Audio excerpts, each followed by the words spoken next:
Shalom, dear friends. This Shabbat, we're going to talk about Jethro, Yitro. It's a very unique person in the Jewish history. As a matter of fact, the Torah dedicated one portion on his name, which is unusual. And the question is why the Torah found out to do that.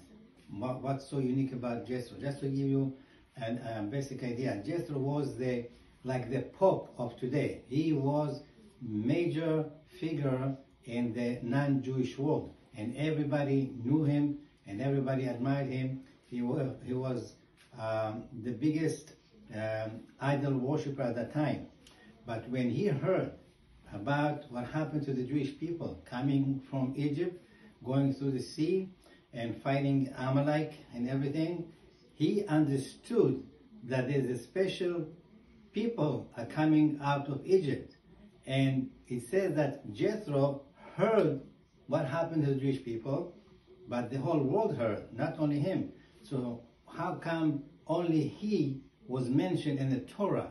The idea was that he understood what it means and he did tshuva. He converted from being non-Jew to be a Jew because he understood that God is helping the Jews with no condition. God said, I'm going to take you out of Egypt and I'm going to bring you to the Holy Land. And that's what Hashem is doing. And Jethro was very smart and he understood that. And of course, he came to Moses and he told him that he wanted to do the conversion, and he did. And he was blessed for all his generation that came after that. So Jethro was a special man in the Jewish history. Thank you very much.